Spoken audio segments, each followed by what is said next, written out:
A belief is only a thought you continue to think. A belief is just a thought that you think, and then because you thought it, law of attraction brought more like it, and when law of attraction brought more like it, you thought it some more.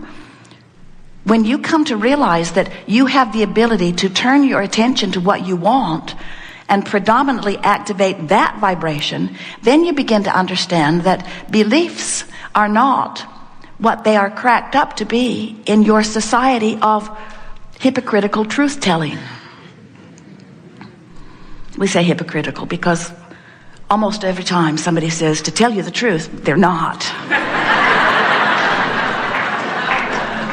But we don't want you to get hung up on that truth stuff anyway, because there are a whole lot of things that are true that you don't want to activate in your vibration. And there are a whole lot of things that are true that you do want to activate in your vibration, but if you let truth be the prerequisite, then you could give your attention to a whole lot of true things that you then give thought to, which then you develop beliefs around. And so, without meaning to, many of you develop beliefs that from our perspective are truly flawed premises as far as the laws of the universe go. The law of attraction says, you get what you think about whether you want it or not. And a flawed premise of humanity says it's important that we study and peruse our history, and that we make very big deals out of unwanted parts of history so that we never repeat them again. Law of attraction says that's a flawed premise. It's not possible to make a historical experience active in your vibration, and a lot of you do it, without it repeating itself. It's a flawed premise. Law of attraction says you get what you think about whether you want it or not. So the criteria that we would use if we were standing in your physical shoes would not be, is it true? Might be. The criteria that we would be looking for is, when I give my attention to this subject, how do I feel when I do it? Because that will tell you something really important. How you feel when you give something your attention is your indicator of how far or how near you are from the vantage point of your source. It works like this. You were non-physical energy. A part of you came forth into this physical body. You explored this time-space reality. You know what you do want. You know what you don't want. You mix it up really good. You give rockets of desires all day, every day, as a result of that exposure to that contrast, just like you knew you would. And then, as the rockets of desires are emanating from you all day, every day, the non-physical part of you, the total you, the source energy you, the eternal you, becomes the vibrational equivalent of these newly amended intentions and desires. In other words, every time you add something new, non-physical, who knows that you should know because after all you're out there on the leading edge, who knows that you should know because after all it's your life that you're expanding, when you ask for it, the larger part of you becomes it vibrationally, and when that happens, there is a vibrational beingness. We've been calling it your vibrational escrow or your vibrational beingness. We want to call it your vibrational reality. In other words, it is the becoming of you. Now, from our vantage point, it's not the becoming of you, it's the having become of you. In other words, once you ask, it is given, and as far as we are concerned, it is now present tense. So when you're sick and you ask for wellness, you can't help it, and the sicker you are, the more wellness you ask for, you have become it immediately. It's not future tense, and it's no longer past tense, it's present tense. You are weller immediately. Many of you say, well, then where's my stuff? Still feels like future tense to me.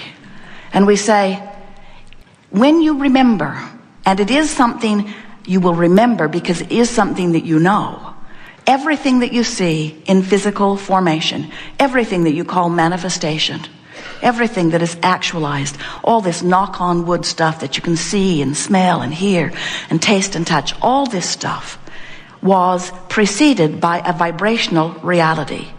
Everything, the earth spinning in its orbit, it was vibrational reality first.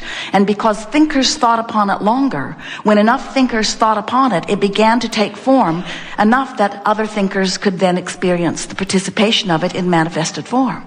Everything is that way. You are magnificent beings, and you are incredible in your earthly achievements. But we want you to know as bright and brilliant and willing and wanting as you are, you have not scraped enough dirt together and launched it into orbit. You are not launching planets into orbit. There's something bigger going on here than you can explain through the physical beingness and action of your time-space reality.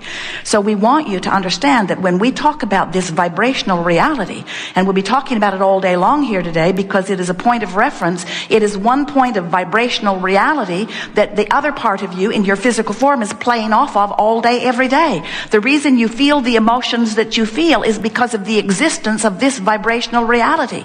And so we don't want you to blow it off, as Esther says. Don't blow this off as some sort of airy-fairy, non-physical mumbo-jumbo. Oh, my car's in my vibrational reality. Whoop-to-doo. We want you to understand it is in there along with your lover, along with your abundance, along with your magnificent feeling body. It's in there with your clarity. It's in there with all that life has caused you to become. Not just life since you got into this physical body, life that you were living before you came forth, life that you've been living and asking for and asking for. You have become something really worth knowing. And that's the point of the art of allowing. We want you to come to know your total beingness. We want you to remember who you are. We want you to tune yourself to that vibrational part of you. That is the criteria that we would use all day, every day, if we were wondering whether we should give our attention to this or this or this or this or this. How does it feel? How does it feel? And what that will tell you, if something doesn't feel good when you think about it, it means one really important thing. The source within you isn't thinking about it. Not like that. When you see something abhorrent in your environment and you hate it or loathe it or condemn it, that fear or anger or resentment or powerlessness that you feel is your indicator that you're way off frequency from who you really are. And some say, oh, in fact, Esther has said it. Abraham, please don't tell me Source loves that. We say, it isn't that Source loves that. It is that Source is not looking at that lackful thing that you are looking at. When you see someone sick and you empathize and feel fear for them or maybe for yourself, the reason you feel the fear is not because you're looking at a sick person. It's not sadness. The reason you feel those negative emotions is because you are looking at something in a way that the total whole you is not looking. And when you do that, you set up a vibrational frequency that, in essence, separates you, that's too strong of a word, but you get the point, from who you really are. You've introduced static into your vibration. And in doing so, you're using this maybe very valid thing as your excuse to not be who you really are. In other words, your guidance system has just shown you a false premise. You say, oh, but wait, everybody else at the funeral is crying. And we say, that's because they live under the false premise that there is loss here. Well, everybody else is feeling sad. That's because they live under the false premise that there is separation now that does not exist. Well, everybody else is sad. Well, that's because they're focused upon a feeling of not enoughness or lack or some injustice or something that shouldn't have happened. And the source within you will never look at this situation, at this magnificent life who has now reemerged into non-physical, as something bad. How can you, every single one of you knows that you came forth through that which you call birth and that you will reemerge into non-physical through that which you call death, and yet almost 100% of you are all uptight and worried about your death and others. Imagine, after all of this beingness, after all of this physical coming and going and coming and going and coming and going, it is still your number one hang-up. False premises, false premises, false premises. Death is a bad thing the day you're born, or nearly so. Watch out, that could kill you. Watch out, that could kill you. Gotta be careful, that could kill you, that could kill you. And we say, it's not about something killing you. It's about this natural process of coming and mixing it up and living out here on the leading edge and coming to new intentions and causing those intentions to precede you into the expanded beingness that you are. In other words, this is an eternal cycle of life, and death is not a part of it. But of course, there are chapters. You open doors and you close doors. There are all kinds of different perspectives that the eternal you will live. But you got to get over this death thing, or you will never really live. False premise. Another thing that many of you have come to believe is that your beliefs are really worth writing down and holding to no matter what. My mother believed it, and her mother believed it. Why do you lay on a hot stove? Isn't it painful? Yes, it's incredibly painful. It's one of the worst things I've ever done to myself. Why do you do it? Everyone in my family does this. It's just what we do. Almost everyone I know does this. Well, doesn't it hurt? Yeah. It hurts really bad. Isn't it destroying your body? Yeah. Yeah, I'm sure this can't be good for me. Well, then why do you do it? It's bigger than me. It started, I suppose, before I even got here. It's a tradition of our culture and our society. And we say, at some point, you want to let go of that false premise. In other words, if it doesn't feel good to you, that should tell you something. Why do you second guess yourself that this is painful, but it's probably the right thing to do? Because another false premise, there's no gain without pain. Oh, I want gain. So, we think you now know everything that we know that is important. Now it's just a matter of thinking and feeling and thinking and feeling and thinking and feeling, and little by little guiding your thoughts to better and better feeling thoughts. You know, your vortex is spinning over here, and everything that you want is in it, and even the new things that you just thought about today are already amassed. They already are present tense in terms of this vibrational reality. And you are somewhere in relationship to it. If you're feeling love and joy mostly, you're in there a lot.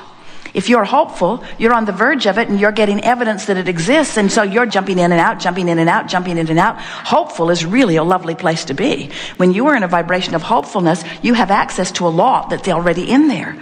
When you're believing, you're right in there. When you're knowing, you're right in there. When you know, you have instant manifestation. Do you know that? If you could train yourself into knowing that what you are wanting is already done, it would be done right now. When you want it and know it, it is. When you want it and believe it, it becomes right before your eyes. It is the most glorious state of being. When you want it and hope it, you're close enough to proximity that things are showing themselves to you often, and you're living a very joyful life. When you want it and you doubt it, you're nowhere near the vortex. It's spinning, all kinds of things are amassed. You're missing all of them. You get ornerier and ornerier and ornerier.